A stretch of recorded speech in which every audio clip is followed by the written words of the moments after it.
we'll get started. Hey, y'all, just want to welcome y'all back. Arsenal 86, episode 11. Thanks for hanging with us. And we got some good news, and then we got some interesting news to discuss. But, on the positive front, I feel like P has a lot to say, so I'm going to let her take this. Let's talk about positives. Today was so good. It was so good. Right? I was at work when it was happening, so I was like trying to watch it low key or just keep updates. And then I had a one-on-one with my manager, and my phone just kept going. And she's like, "Is that an emergency?" I was like, "The emergency is that my team is scoring back to back to back to back to back bangers." Oh, 7-1. 7-1 against PSV today. It was like absolutely incredible. Like, so I made a rule. I was like, you know what? I'm not going to watch the game until like the 20th minute. So right when I turned it on, I was like, wait, we're up 1-0 and we don't have like a striker. What's happening? What is happening? So I was like, Arsenal, you're making me hope again. Don't do this to me. I've been here before. I've been here where we go up 1-0 and all of a sudden it's 1-1, then it's 2-1 us, and then it's 2-2. And like, yeah, there's a lot.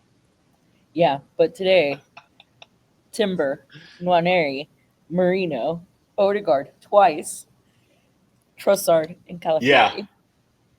Half the team. That's half And the team.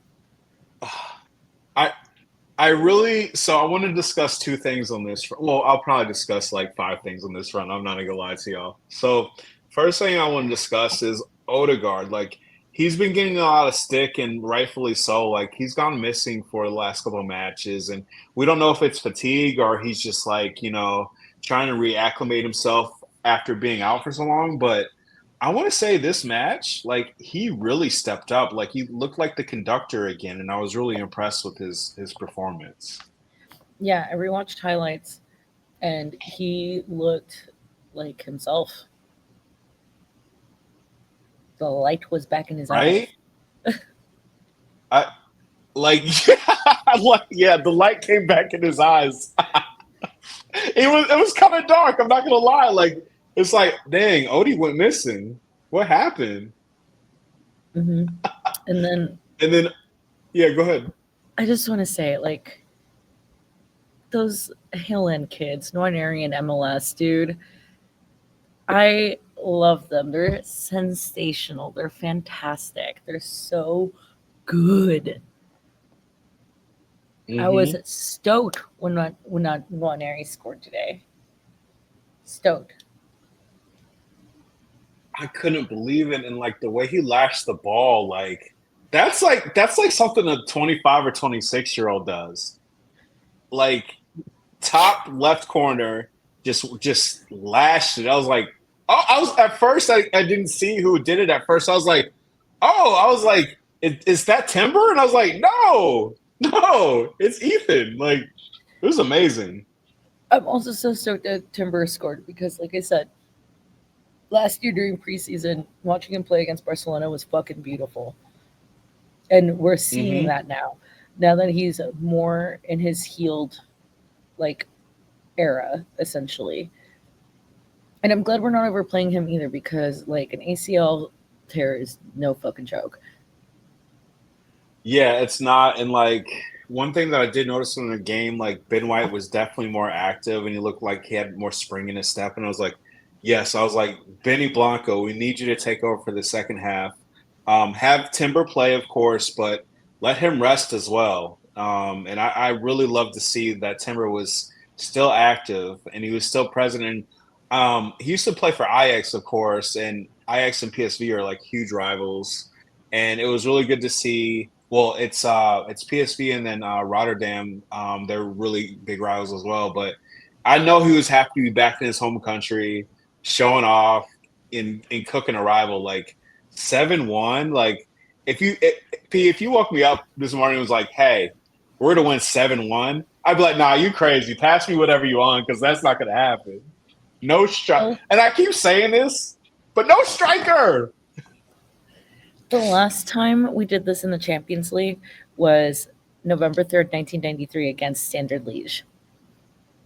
Wow. P brought the stats. You said 1993? Yeah, I was not even a year old. That's amazing. Yeah, I was like 4. Like it's like it's crazy. Yeah. Wow. it, I'd say it, that's it, pretty good then. it made me feel so good today. I was in such a bad mood, and then that happened. And you know what? I know it's not good to let men control your emotions, but god damn it, do those boys play with me? Right? It was so good. It was so good, and like I don't know, it was crazy because as soon as Mikel Marino scored, I was like, oh, we're to get at least 5 or 6. And yeah, after that, like the floodgates were open. Let's talk striker though, because what, 2 weeks ago we were saying that Marino should be a striker. Yeah, yeah, 2 weeks ago, and like look at what happened. Um, I honestly, so I think Marino is like more of a striker for Champions League because I feel like in Champions League we move the ball a lot more. There's not really like a low block that's being played in the Champions League against us. It's like, okay, we're to take you on straight up and then we expose other teams. So it's better for us. But crossing over the Premier League, I don't know if he's the best, for this setup that we have in the Premier League. I could see him doing like the super sub thing, but I would really like to see like if we have any youth players at all available that can play up top because as a striker, you're just trying to position yourself and get the ball in the back of the net. And I feel like our youth team does that pretty well. And I'm Yeah, talking youth players, and some of our youth strikers are like 22 or 23, so they should be able to step up. I would yeah. hope. I will say though, I did like seeing Calafiori as a winger today. He was Wasn't that fun? that was really really good. He was comfy. He was comfy. He had fun with it. You could tell, like he was like a little Labrador Retriever, like like just on the left hand side, just so happy, just like galloping up and down the left flank. Like it was great. Yeah, he killed it. But obviously, like season's over for us over in Premier League. Oh yeah, I think we should 100% focus now on champions because we are killing it there. yeah. I mean, I completely agree. Like that has to be our main focus, and I don't know what it is. Well, I think it's because we have, all teams are international, but Arsenal's a really international team, and I feel like us having like even someone like Georgie on the bench that has that Champions League experience and he knows what those nights are like. I think it's really kind of infused in the club. Like, hey, we can play here and we can win here. I saw a poll after the match from people that watched us um, demolish PSV, and they were like, "Well, we only think that Arsenal has like a 36% chance of winning the Champions League." I was like, "Okay, I guess you didn't watch us play." And it's weird because I'm never nervous watching Champions League football with us. I am nervous in the Premier League because for the life of us, we can't break down a low block, and I'm like, Arteta, please, it's like your 5th year. Please figure that out. But in the Champions League, we're just having fun, and I love it. Yeah, I love it. Um, I do want to touch on something I think at the club level, and I apologize to y'all. I haven't been able to. Wasn't able to get this ran out for the past couple weeks, but man, the Cronkies malpractice. Like we had 2 strikers that went down. It was bad enough that we lost Jesus, but we lost Havertz as well. We should have bought after Jesus went down, and I really feel like they're just like so. If you guys don't know, Stan Kroenke, he married into the basically the Walmart Baron family. So he married a Walmart heiress, and basically he's trying to run the club honestly like a Walmart. Like he's trying to do shit on the cheap. And in the Premier League, especially, like we need to have 3 strikers that are ready to go. And if you go back to the beginning of the season, we never replaced Eddie. And people had this feeling about Nketiah, oh, he's not good enough for us. He's not this or he's not that. But, you know, at the end of the day, we never replaced them. We never had 3 strikers that were ready to go. So I think that has to not I think it has to be a focus going into next year. Like, of course we'll have Havertz. Who knows about Jesus? But we need 3 strikers that can compete for that up top role. And it's not so much about competition, it's about having people available to rotate as well. I don't know your feelings about it though, P. Yeah, I mean, I've never liked the Crunkies anyway. Um, but I mean, something that I've been saying is like Stan Kroenke is collecting like league winnings the last couple of years, Mm-hmm. like fucking Thanos, and he still hasn't gotten Premier League. That's the one he's missing. He got NHL, he got MLS, he got like. Did he get MLS? No, it was basketball and football too. Like, come on, Mm-hmm. he's just missing the soccer Mm-hmm. one. And it's And wouldn't that eat at you as an owner? that's what I'm saying. Like, where's your ambition? Where's your ambition? We Ask we just anyone need from an St. ounce of Louis. ambition. Yeah, ask anyone from St. Louis what they think of the Kroenke family. Oh hell yeah, hell yeah! Because I'm from the Midwest. I'm from Iowa. I have family and I have friends in St. Louis, and they're just like, we hate them. Like like we hate them. And y'all can just like look it up and like see why people hate them. Like they're a pretty terrible family, but there are majority owners and we're holding their feet to the fire. Like, fuck these billionaires, man. Like, spend some money on the club. Shit. Broke asses, cheap asses. Can't stand y'all. Yeah, Um, we do need a replacement, but and can we we go ahead. no, you go ahead. I was just gonna talk about Sterling. Yeah, I was gonna go there too. You go ahead. I had hope, but I should know better than to trust Chelsea trash. Right. I And think he's an agent. I think he's a fucking Chelsea agent, and he yeah. pisses me off like David Luiz did. Hmm. Yeah, he's cooked. P. He's absolutely cooked. And every time he comes on the pitch, like he does like shit that you only see like an inexperienced like 16 or 17-year-old do, like dribble right at his opponent and lose the ball. It's like, bro, what are you like? You're like one of England's most capped forwards. Like, what are you doing? Like, I can't. He's like unwatchable at this point. And Again, you know, it's I tried to terrible. have hope. I tried to have hope, and I talked very Yeah. positively about him in previous episodes. But I'm just no, no, get rid of him. Yeah, and I don't know. I just I understand why we bought him. We kind of had to, but like at this point, I'm like, you know who I'd like to see on that wing sometimes? I'd like to see a little bit of Kieran Tierney. Why not? You know, like he has the speed, he has the pace. Like let's do something fun over there, you know?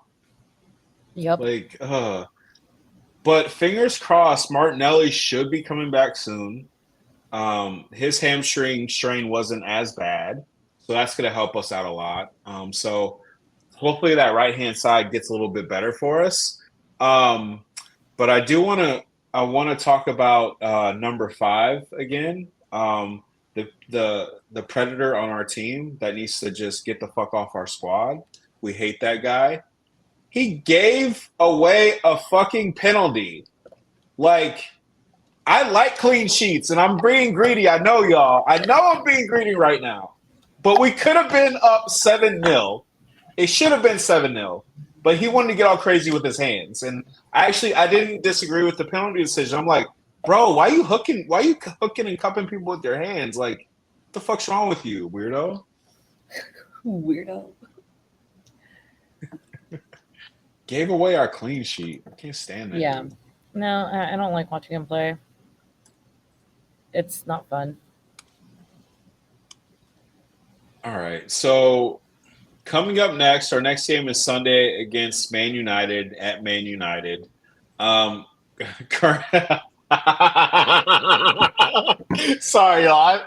I didn't know where Man United was on the table, so y'all forgive me. They're currently 14th in the Premier League. I didn't know that either. Man, you suck, bro. But here's the thing. We have to win against them. We have to, because they've pulled off some surprise wins this season. And we cannot have that. And you know they're going to play super fucking hard against us because they don't like us. We have to win. Or we will never, ever, ever, ever, ever hear the end of it. Yeah, we do have to win. Like I laugh about it, but every time that we lost to West Ham, okay? We did lose to West Ham. So if that happens, that means we can lose to United, and I don't want that. Nah, I don't want that either. And one of those like Twitter losers, United Trey, like he's always talking shit about Arsenal, and he's always talking shit. Like I would love to batter them like 4-0 at their place, make it the theater of nightmares. Like we want to put them in hell. Like that's what we're going for. Yes. Yeah, we have to beat them. I think for this game, depending on who we have available, I would just really love to see Trossard play down the middle. Like he's so slippery and good at the number 9 slot.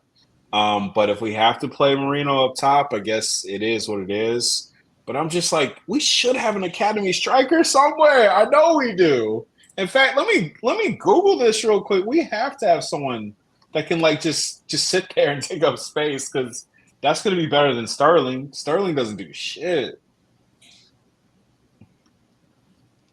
Who do we have? Let's see. Even know. Oh, it's so funny. Ethan Winieri's still on the academy page. Kid, you have made it. Don't even play with us.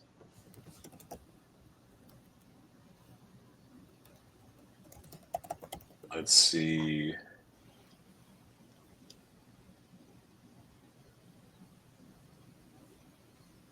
Yeah, we have Nathan Butler or Deji.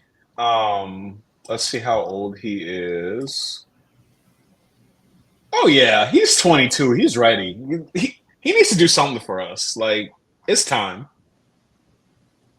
You're no longer the youth at 22, buddy. You gotta upgrade, what bro. the fuck? You're an adult. Literally, it's time. Literally.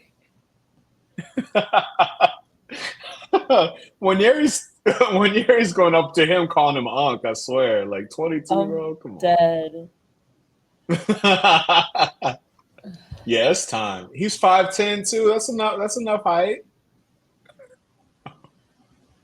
Oh my gosh. Oh, there's a whole subreddit about him. Oh my gosh. Really? Yeah, it's great. It says he's 22-year-old striker with exactly 0 senior goals to his name. Not exactly earth-shattering talent, statistically speaking. Hey, you know what? Put him out there. I don't care.